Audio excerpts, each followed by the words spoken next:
Bismillah. Assalamualaikum warahmatullahi wabarakatuh.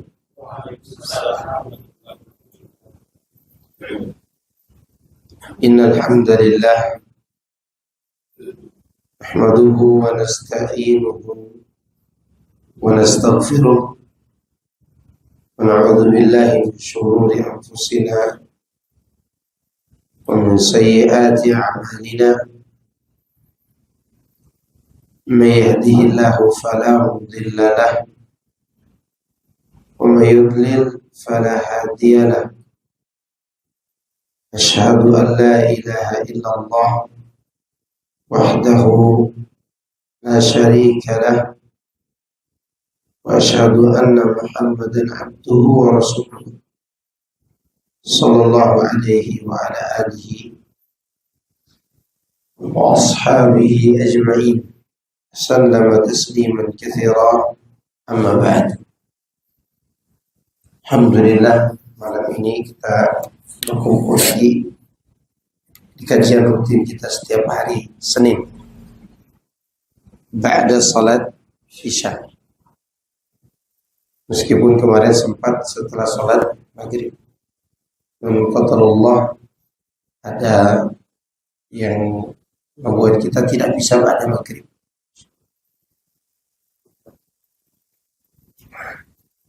Ini apa ini? Ini bis. Sprite bukan, jeruk enggak. Ya, lanjut deh, insyaallah.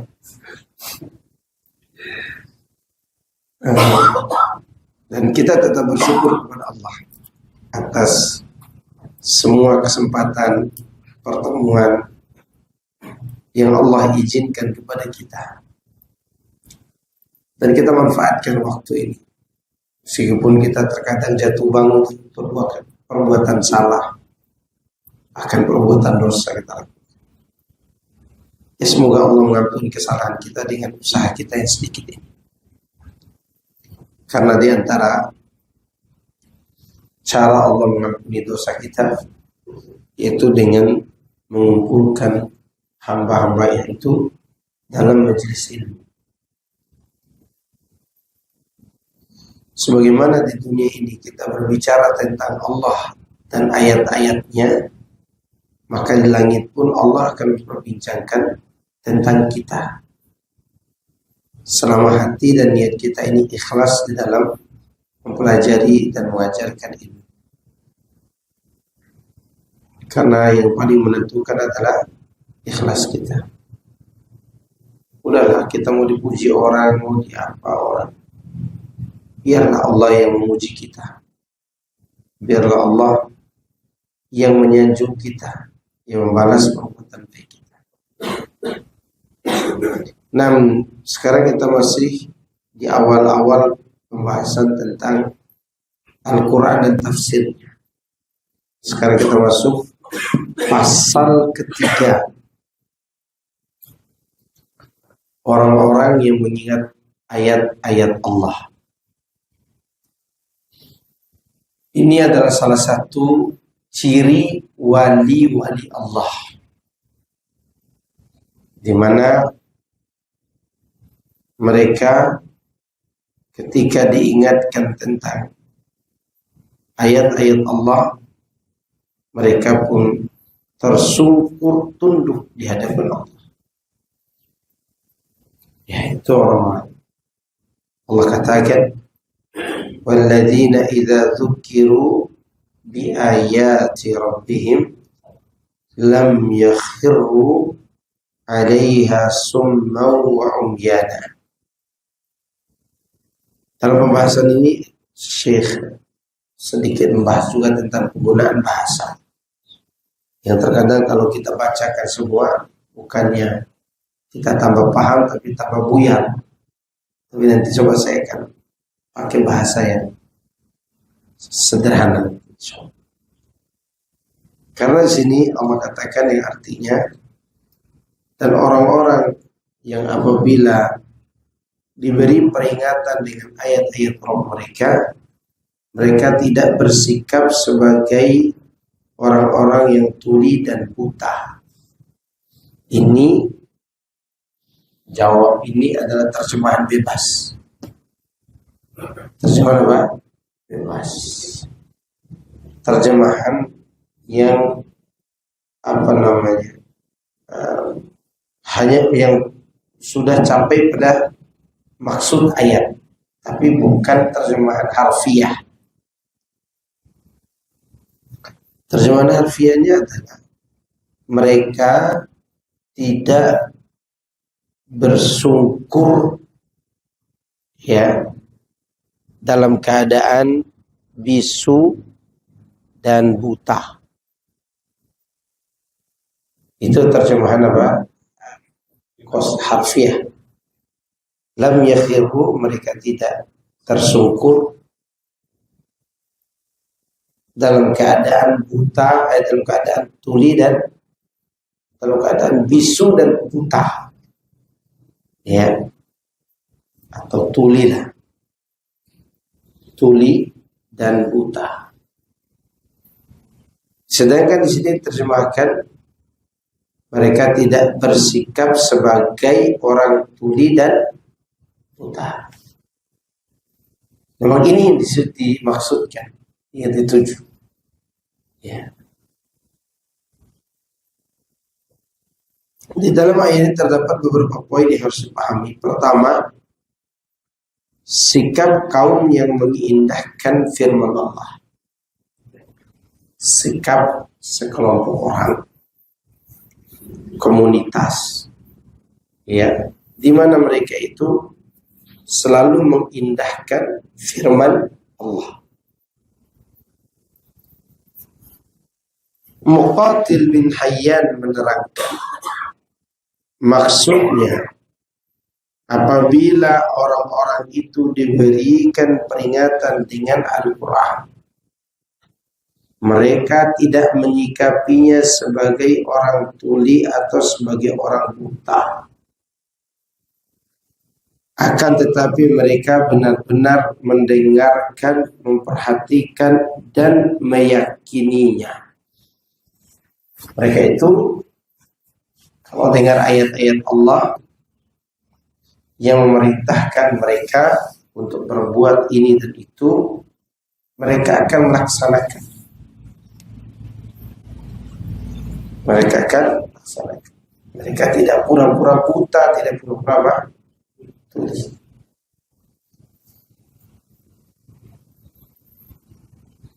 Ibnu Abbas mentafsirkan ayat tersebut.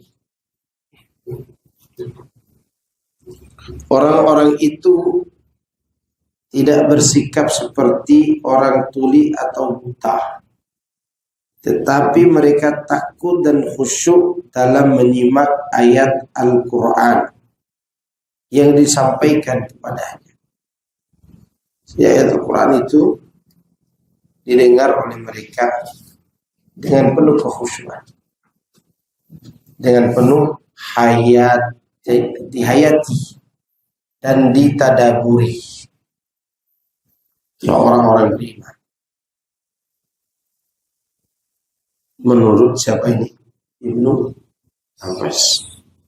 Al-Kalbi mengatakan, maksudnya mereka menyikapinya dengan mendengarkan dan memperhatikan.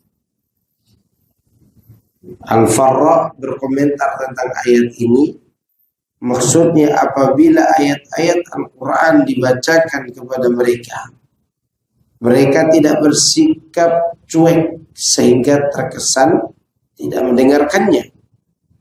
Itulah makna khurur yang diambil dari kata kharra yakhiru, ya, terkait gaya penuturan seperti ini, maksudnya penuturan lam yakhiru. Ini kita katakan bahasa tadi. Iya.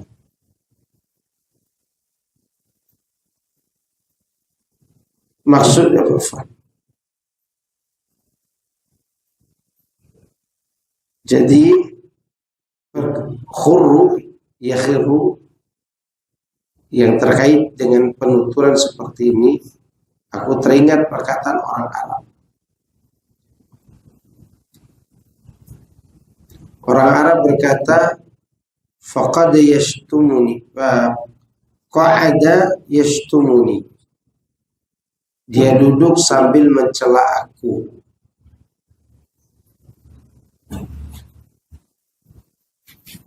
Ya.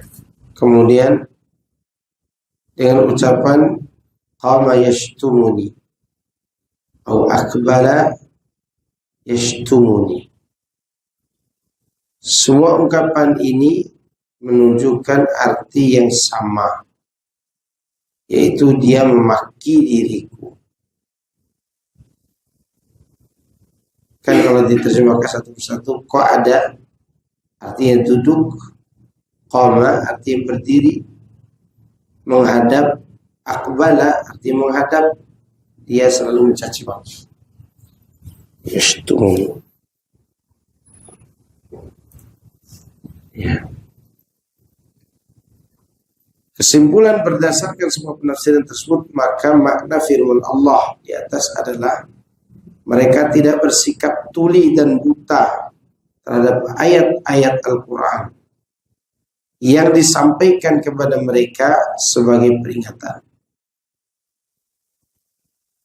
Namun Az-Zajjaj mengatakan, maksudnya apabila ayat-ayat Al-Quran dibacakan kepada orang-orang itu, mereka pun tersungkur bersujud dan menangis seraya mendengarkan dan memperhatikan Al-Quran sebagaimana yang diperintahkan kepada mereka.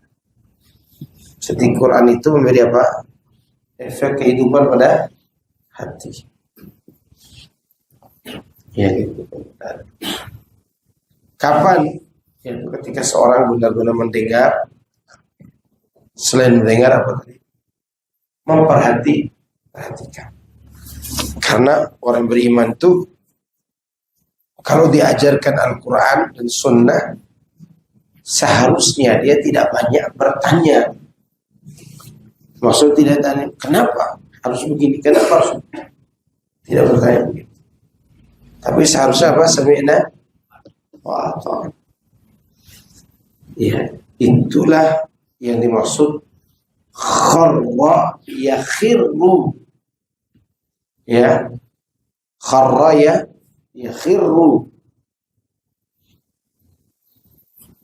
Ini makna lam yakhir. Artinya mereka tidak berpura-pura tuli dan buta. Sedangkan Ibnu Qutaibah mengatakan, maksudnya mereka tidak melalaikannya. Mereka tidak bersikap seperti orang-orang tuli dan buta yang lalai. Ya, tidak lalai. Ini mengenai sikap orang-orang yang beriman terhadap ayat-ayat Allah. Sedangkan orang-orang kafir dia berbanding. Orang kafir itu sempit kayak hidupnya. Sempit. Jangan kata orang kafir, kita yang muslim saja, kalau tidak berpegang kepada Al-Quran dan Sunnah, tidak berpegang kepada ilmu Allah, maka saat itu kita hancur. Tidak tahu jalan dan sempit itu. Allah katakan, "Wa man a'rada an dzikri fa inna lahu ma'isyatan dhanka. Wa nahsyuruhu yawmal qiyamati a'ma. Qala rabbi lima hasyartani a'ma wa qad kuntu basira. Qala kadzalika atatka ayatuna fanasitaha wa kadzalika al-yawma tunsa."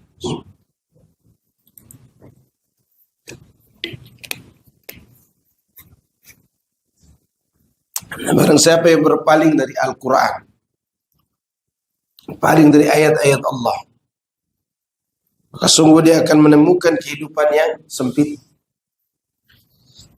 Dan pada hari kiamat nanti kami akan bangkitkan dia atau mengumpulkan dia di padang mahsyar dalam keadaan buta. Dia berkata, ya Rabbku, kenapa kau butakan mataku hari ini? Padahal dahulu di dunia aku bisa melihat.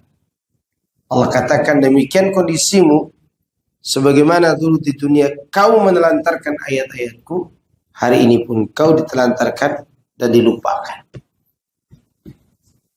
Ya, masih teringat nasihat beberapa ustadz waktu kami menghafal. Jadi hafal Quran ini berat waktu awal-awal. Hafal Quran, hafal matan, hafal sirah. Sirah ini kalau tidak dihafal, nilai kita buruk. Kitab segini dihafal, sirahnya itu, ya, itu harus dihafal. Semua dihafal. Sedangkan IQ kita ini waktu itu ketika dites di bawah 50%. Si IQ anak itu di bawah 50%. Sempat 2 kali mau melarikan diri dari pondok, gak sanggup hafal. Dia al-irsyad sekali, tapi tidak jadi. Kemudian di Lombok juga sekali, bukan melarikan diri kalau di Lombok, minta diri sama ustadz untuk jadi kuli. Tidak jadi. Alasan anak karena memang anak hafalannya lemah waktu itu. Kata ustadz, selain tawakal kepada Allah, dia kasih Quran. Hafal Quran itu akan mudah bila ente baca Quran. Anda bilang kan waktu menghafal baca Quran Ustaz. Ya enggak? Tapi ente harus ada waktu untuk membaca, bukan dengan hafalan saja. Baca. Selain tawakal, kita baca Quran. Hafal apa aja, baca Quran. Itu bayangkan 21 pelajaran. Yang anak ajarkan di pasar Parung itu berapa pelajaran? 2. Akidah dan fikih. Kalau anak nanya ke antum sekarang, belum tentu antum bisa menjawab beberapa bulan yang lalu. Ini 21 pelajaran diapakan oleh kita. Ayo. Maka kata Ustadz itu, ketika kita lemah, agar Allah melapangkan baca Quran. Karena Allah katakan, وَمَنْ أَعْرَضَ عَنْ ذِكْرِ فَإِنَّ لَهُ مَعِيشَةً ضَنكًا. Itu ayat yang dipakai oleh Ustadz tersebut untuk menasihati kami. Betul. Bahkan Anda pernah mencoba ikut kejuaraan lomba bahasa Arab. Di saat Anda belum paham bahasa Arab. Dengan metode tadi Anda bisa menghafal matan kecil kitab tulisan Syekh bin Baz itu. Fadlu Tauhid tulisan. Anda hafal isinya dengan mukaddimah yang bagus, juara 1. Baru 8 bulan belajar. Juara 1, jurinya nanya, Kur, ente faham? Enggak. Anak enggak faham. Enggak faham apa enak. Tapi hafalan itu bisa lancar. Kenapa? Karena Allah katakan, وَمَنْ أَعْرَضَ عَنْ ذِكْرِ. Pemahaman terbaliknya, Allah akan memudahkan urusan orang yang membaca Al-Quran. Itu keistimewaan. Luar biasa Al-Quran. Hanya saja di hari ini kita lebih banyak baca apa? Tentang sosmed. Sudah gitu sosmed anak lagi yang dibacanya. Penuh dengan konflik. Baca Quran akhi. Quran itu luar biasa. Antum kalau selesai baca Quran disertai zikir pagi petang, antum baca sosmed, antum tidak akan emosi lihat orang ya tiba-tiba komen yang tidak jelas gitu. Iya kan? Jadi subhanallah, Al-Quran itu luar biasa. Maka oleh karena itu orang-orang ini dimudahkan oleh Allah ketika mereka memperindah Quran dalam kehidupannya. Tapi ini mengenai orang-orang yang tersungkur karena mendengar Al-Quran. Kemudian ada pertanyaan ini. 2 pertanyaan penting. Kata Syekh rahimahullah, Saya ingin menyampaikan bahwa terdapat dua masalah terkait ayat di atas itu. Ini saya maksud tadi.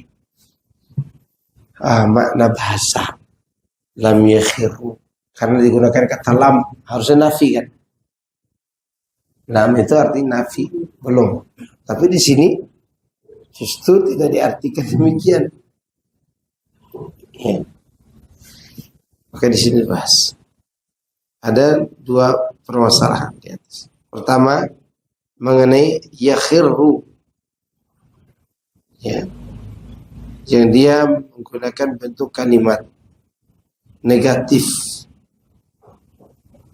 Apakah yang dimaksud dengan menyungkur itu adalah menyungkurkan hati, ataukah menyungkurkan badan dengan menurunkan tubuh untuk bersujud?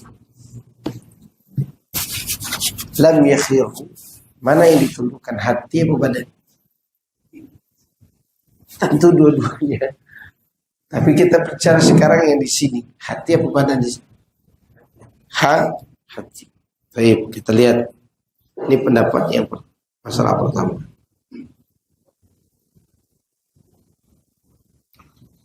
Sampai itu, apakah maksud dari menyungkurnya mereka bukan karena tuli dan buta itu berarti mereka menyungkur dengan hati penuh ketundukan, ataukah berarti mereka menyungkur dengan menurunkan badan untuk bersujud saja? Yang pertama adalah menyungkur dengan hati yang menghayati dan beriman. Masalah kedua, apakah ataukah sebenarnya tidak ada makna menyungkur dalam ayat tersebut, dan kata al-khurur dipahami dengan al-qu'ud. Jadi pendapat kedua ini, kalimat yakhiru artinya ya apa sih namanya?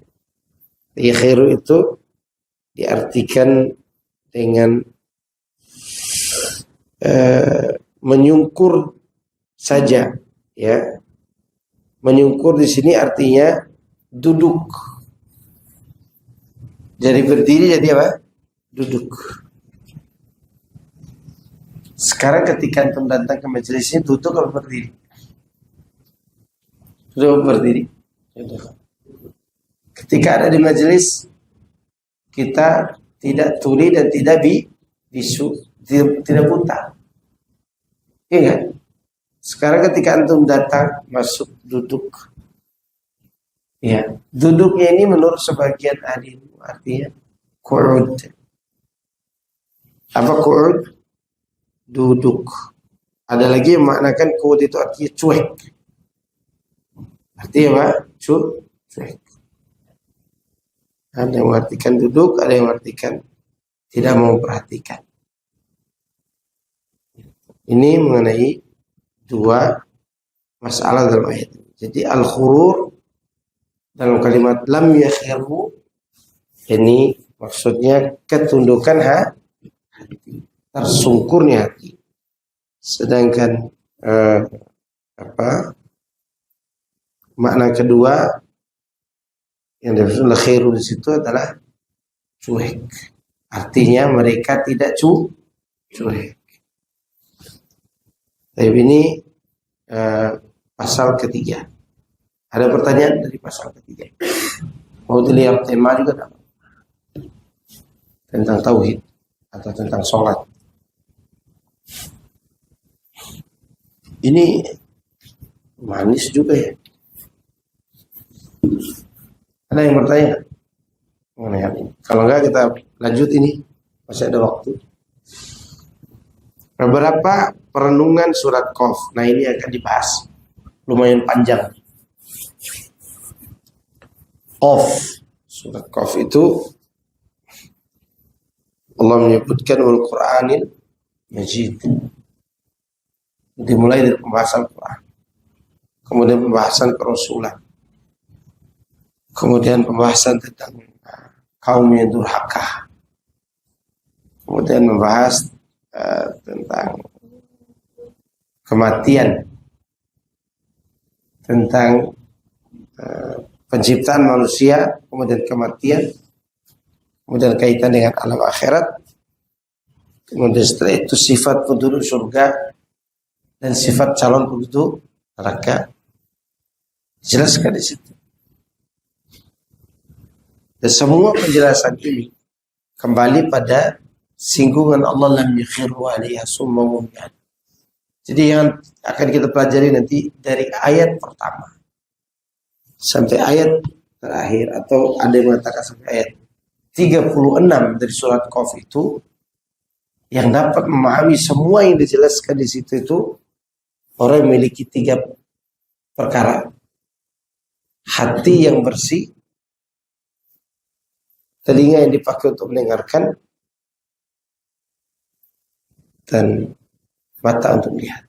Perhatikan. Bahwa syahid, itu namanya syahid. Ada berapa? 3. Pertama apa tadi? Hati bersih. 2, mendengar. 3, memperhatikan, menyaksikan. Ya.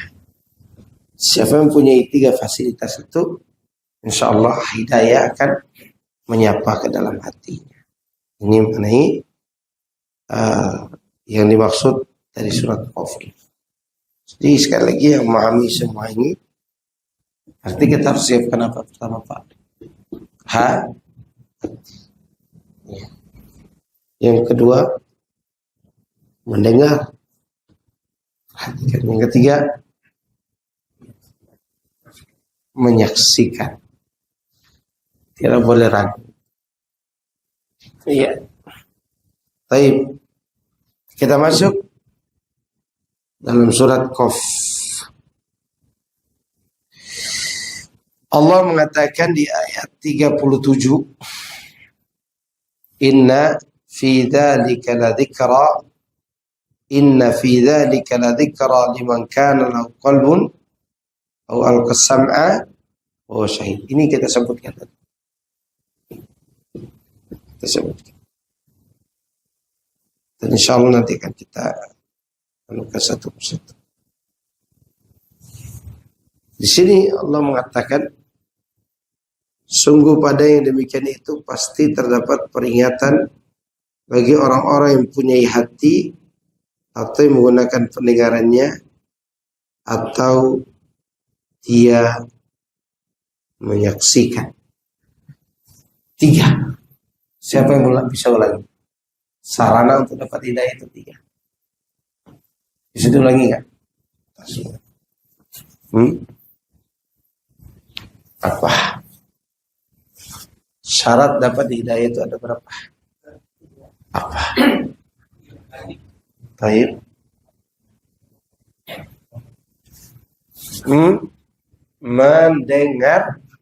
Dengarkan.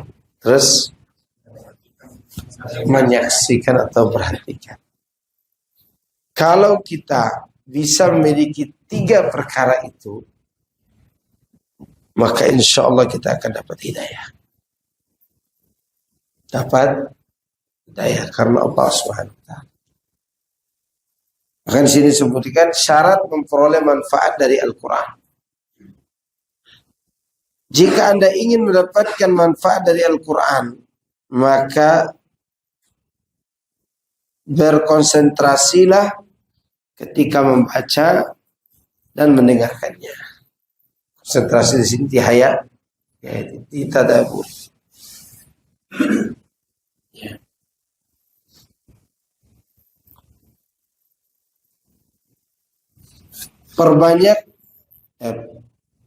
Perhatikan baik-baik dan posisikanlah diri Anda sebagai orang yang sedang diajak bicara oleh Allah. Gimana caranya? Seakan-akan kita sedang berbicara dengan Allah. Coba antum baca surat Al-Kahfi, surat apa aja yang antum biasa baca. Bayangkan antum itu sedang membacakan surat Allah di hadapan Allah. Antum diundang gubernur nih. Kemana? Ke istana. Ke kantor gubernur. Kirimlah surat. Sesampai ke gubernur, saya mau baca ulang surat Anda. Bagus kan? Senang gak gubernur dibacakan? Sekarang kalau antum menghayalkan lagi baca Quran, baca surat yang dikirim oleh Allah di hadapan siapa? Di hadapan Allah. Itu yang harus diperhatikan oleh kita. Ya. Maka Ibnu Qayyim mengatakan, seakan-akan engkau sedang diajak bicara oleh Allah.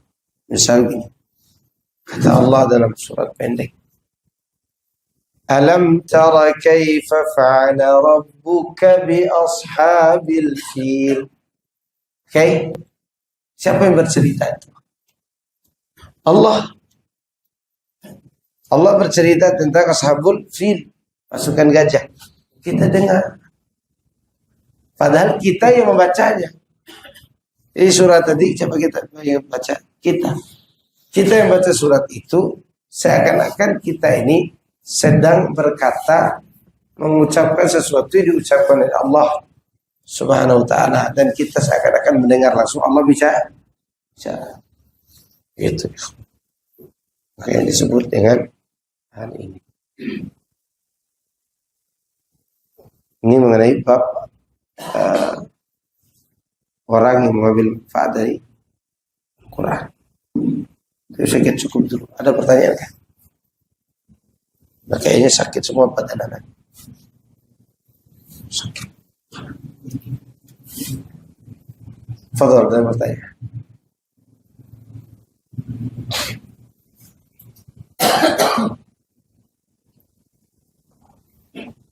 Bang Roma jual itu enggak? Jamu asam urat.